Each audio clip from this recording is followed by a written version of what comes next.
communities around the world are currently faced with a number of large-scale environmental challenges, including dangerous, irreversible climate change. Many of these challenges stem from cities and our resource-intensive urban lifestyles. Fortunately, an array of concrete solutions to these challenges are already being developed and implemented in cities around the globe. So we set off on an inspirational journey to explore the most innovative ideas, technologies and initiatives being used by cities today as they strive to create more livable and sustainable cities, and with the potential to stimulate wide-scale change, which would set us on the path towards a one-planet future where humans live in harmony with nature.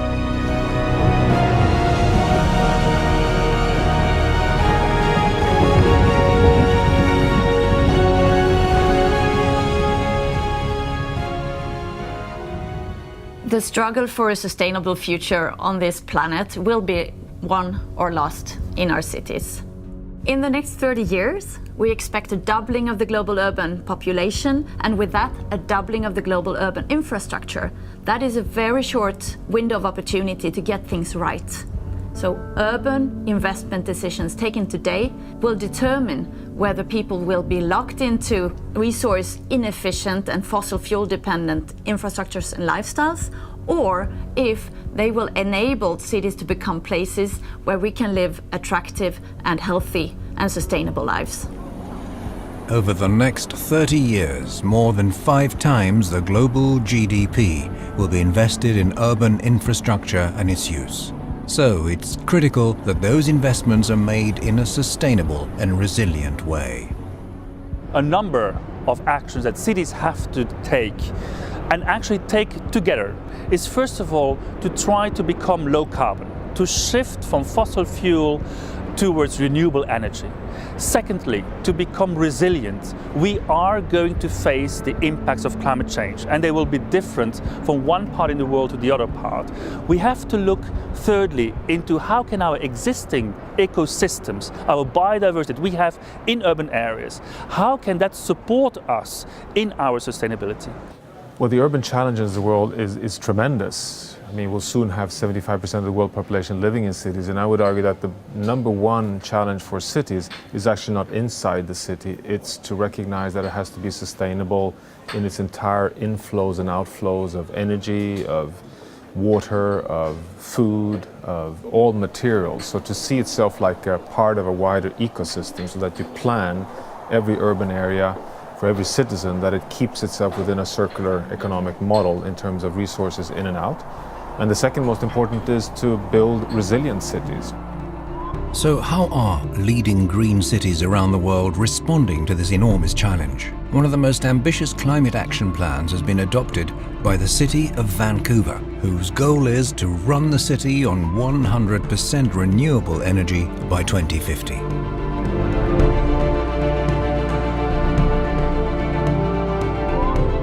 Vancouver's plan focuses on vibrant and inclusive neighborhoods and creating a city that meets the needs of generations to come. They intend to achieve this by working with a broad range of stakeholders throughout society. When I first campaigned for mayor in 2008, one of my key priorities was to make Vancouver the world's greenest city by 2020. So we put together an action plan, worked with citizens and businesses and neighborhoods, put together 10 targets in water, food, clean air, green business, green jobs, reducing our carbon, reducing our consumption, and zero waste.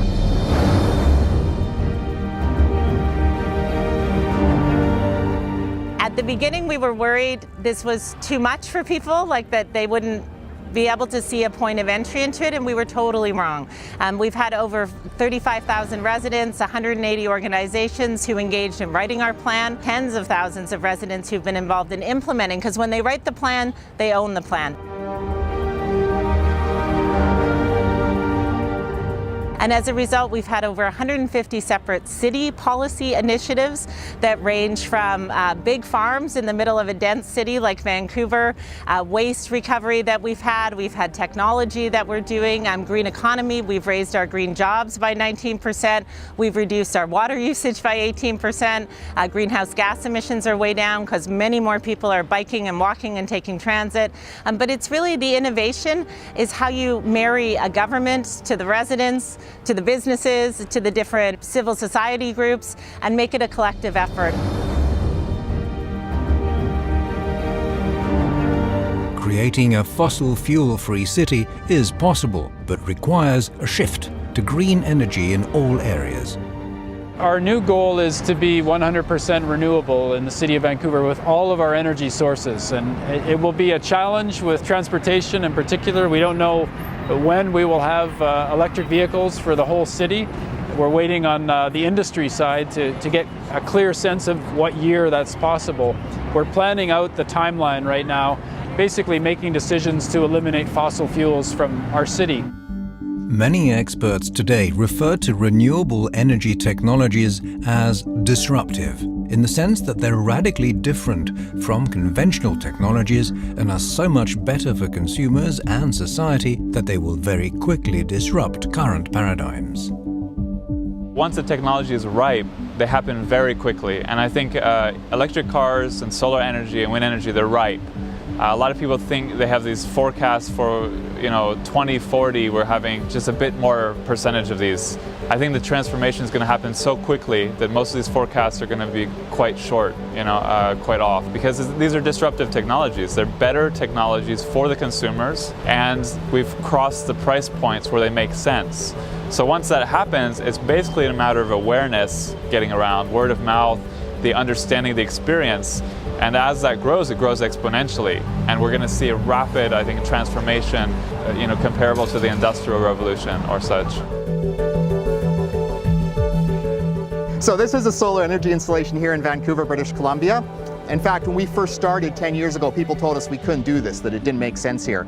But we recognized that there were some people that wanted to install solar, that wanted to do something leading edge, that wanted to do something to reduce their environmental footprint. So we started with these panels, this system. Since then, the installation growth has been about 40% per year.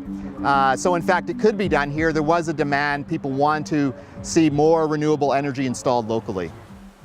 The research that we're doing is looking at the transportation sector, because that's a huge part of our greenhouse gas emissions and about how we can connect our transportation system to renewables.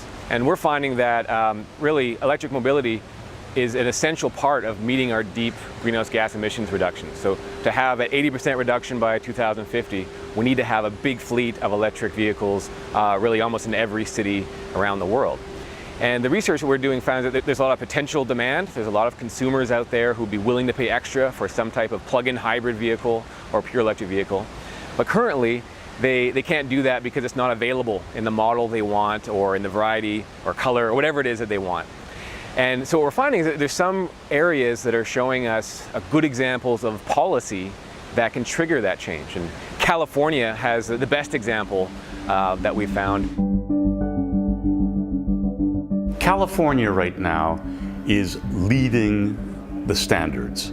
They've said that 10% of the vehicles sold in California have to be electric vehicles. They have committed to an 80% reduction in greenhouse gases.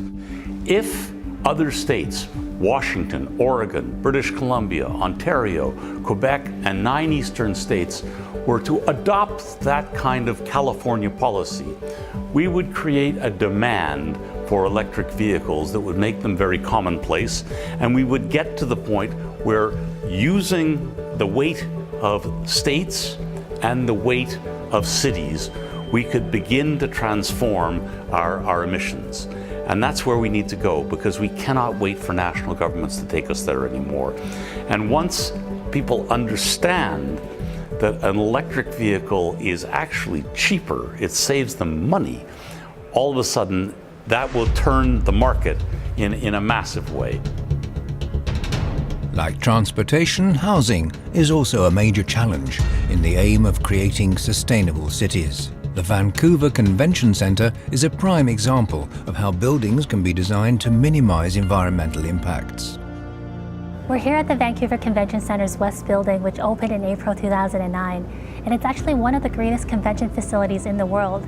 And just to give you a few examples, we have really visible sustainable features such as our 6-acre living roof, which is the largest in Canada.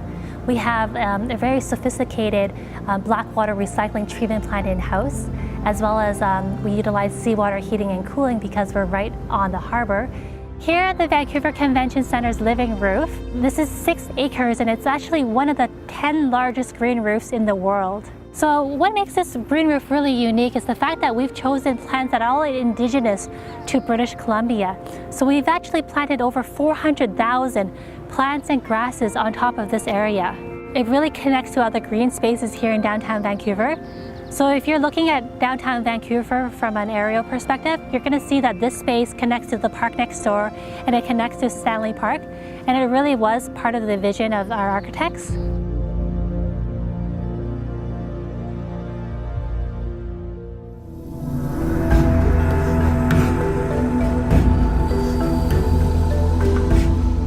Seoul, the mega-city and capital of South Korea, has seen a remarkable positive change thanks to courageous green initiatives. The city has been recognized for its determination to ramp up the use of renewable energy and building citizen engagement.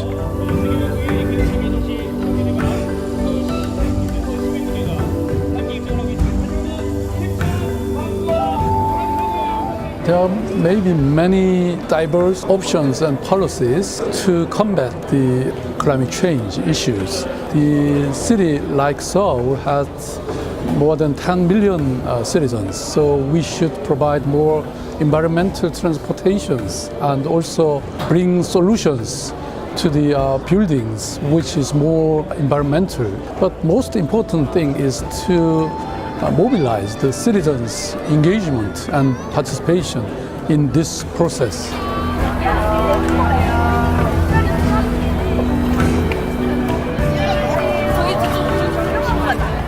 During our development period, there are too many roads and too many cars, and citizens are accustomed to using cars. So instead of it, we should build the more eco-friendly public transportation, such as subway or bikes. So I'm really encourage the citizens to have their own ideas and actions.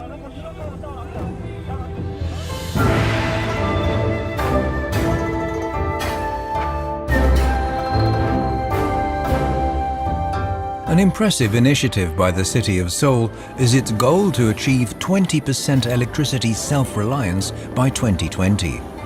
Obviously, renewable energy plays an important role in this transition.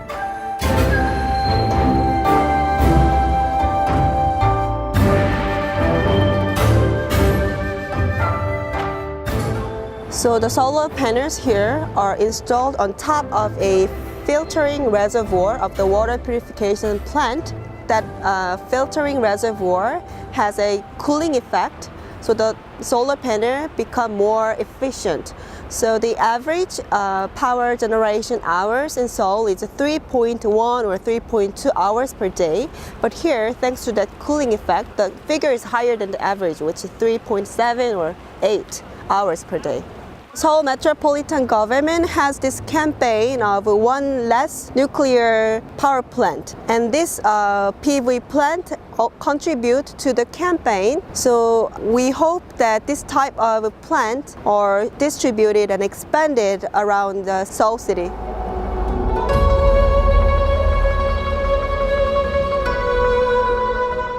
Along with renewable energy production, lowering a city's overall energy consumption by constructing buildings and houses that consume very little or no energy is key. One approach is to use passive design. In any green building, the first thing we have to do is work on passive design, maximizing the energy that we can get from passive design.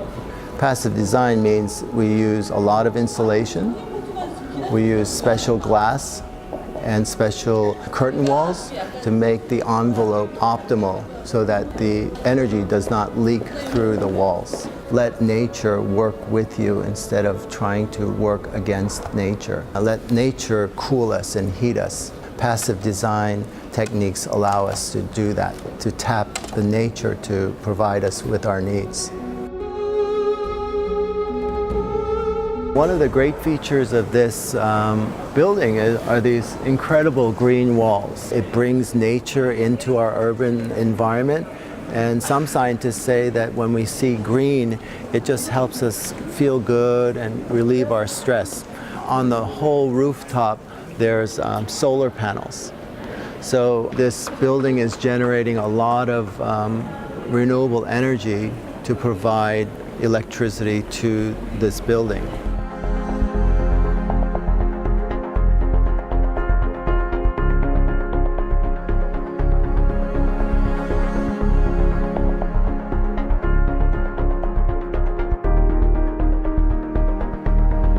Gothenburg in Sweden has been recognized for its innovative climate strategies, the introduction of green bonds, and for its work to decrease residents' consumption-based carbon emissions. Another key to success is cooperation with academia and the financial sector. I think the reason for the success story about Gothenburg and the environmental work, and especially climate work, is that we have been good at cooperation. And one example for us is like when we, together with AB Volvo and others, built the completely new electric bus, a bus which didn't exist, but we decided we want that bus. And the city planned in their way, Volvo planned of course with creating the bus, and the bus was there after less than 2 years. And now you can see the light green bus going up and down the streets of Gothenburg. Gothenburg is a leading city when it comes to looking at the larger picture. For example, taking its residents' consumption-based carbon footprint into account when considering how they impact the environment. A consumption-based carbon footprint means that when we calculate the emissions in the city from the citizens, we not only look at the emissions that are emitted within the city's borders, we also take into account our consumption of products and services that causes emissions in other countries and other parts of Sweden. By doing so, we also get new perspectives on which climate issues that we have to focus on. Normally, when we have a geographical perspective, that is the traditional way in cities and countries, there's a lot of focus on transport, energy production and industry, and that's important. But with the consumption-based carbon footprints, we also got to focus on the consumption of food, the consumption on air travel and other kind of consumption. In 2008, Green Bonds was launched by the World Bank as a tool to guarantee that money is invested in sustainable projects. Gothenburg was the first city in the world to issue such bonds. I think the cornerstone for green bonds is the simplicity. The essence of the green bond is that it's earmarked money in that way. When we issue a bond, you offer the investors the opportunity to invest in specific projects, so they know exactly where their money is going. So far we have invested in electric cars, biogas production, and also in water purification filter. When you take those two extremely strong forces, finance and sustainability, and make them move forward together, you create something really exciting actually.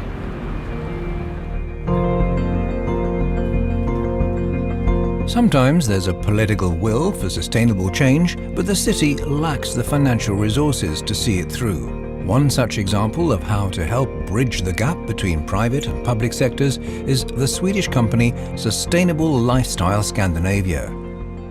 The world is facing a huge challenge in coming decades, with close to 3 billion people moving into urban districts, which means that we have to take on a sustainable approach in order to build the urban environments. And there we saw that the political will is there, but there is a lack of know-how, knowledge and capital. And that's where we in Sustainable Lifestyle Scandinavia bridge that gap.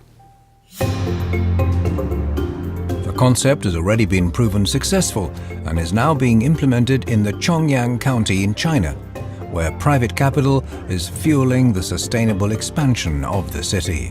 在这么一块处女地上，它的那么原生态的植被以及这些东西，我真是怕这次这个大的工业浪潮当中把它给淹没跟污染，所以我就想尽我最快的速度，尽我最大的所能，带着可持续发展的概念、全生态的概念，对重阳呢建设以及所有城市的发展呢尽一份力。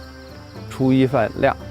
生态资源十分丰富，但是我们的基础设施相对落后。为了更好的在开发中保护，在保护中开发绿色资源，推动生态文明建设，我们愿意广交朋友，共同携手，共建美丽的重阳，发展的重阳。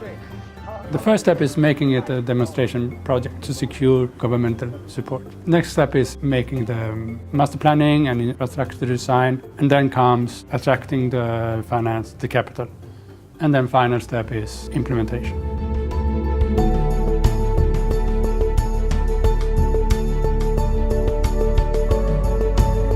The city of Paris, host to the United Nations Conference on Climate Change, has been recognized for its huge commitment to create a more sustainable city by focusing on sustainable mobility, renewable energy, and the reintroduction of nature in the city. Mais Paris s'est résolument engagé à les relever en développant des solutions innovantes, de moindre impact sur l'environnement.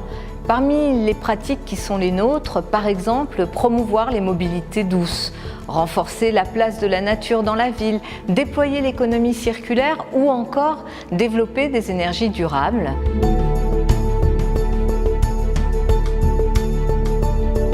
We have now in Paris a big issue about air pollution. This is big trouble for health as well. So we have decided to develop many measures. On one hand, we give incentive to people that they shift to sustainable mobility. And on the other hand, we have a special program that step by step is going to forbid the most polluted cars within the city by 2020, that just like the cleanest one can circulate it in the city to lower that pollution. We are subsidizing for taxis and individuals the purchase of clean electric vehicles. Also, the buying of electric bicycles. If you buy an electric bicycle, you get a subsidy of a fourth of the total price from the city of Paris. So we are really pushing very hard on electric vehicles. It's one of our priorities, and now we can see the result that Parisians are promoting the electric vehicles. Increasing investments in renewable energy and retrofit programs is a clear priority for Paris, as is their Sustainable Development Action Network. In Paris, we're going to have many action in the next years to implement our climate action plan. But I would say we have three big issues right now. It's to develop green energies in the city. It's also to strengthen our retrofit plan to mitigate GHG emissions, but also to tackle energy poverty. We have in Paris created what we call the Sustainable Development Action Networks, and it gathers individuals, associations, but also startups that have make commitments to face climate issues. And instead of being alone in that fight, we are gathering them, helping them to share experiences, to grow bigger, and also to be more known from the Paris population. And this network now is gathering nearly 10% of the Paris population.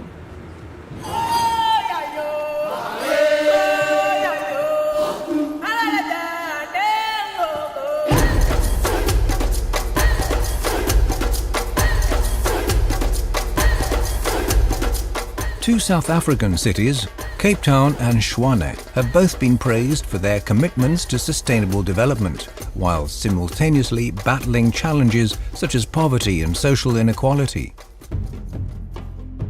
In the city of Tshwane and in South Africa in general, we are faced with triple challenges, that of unemployment, poverty and inequality. So it's important that we are able to skill people to participate in the mainstream economy.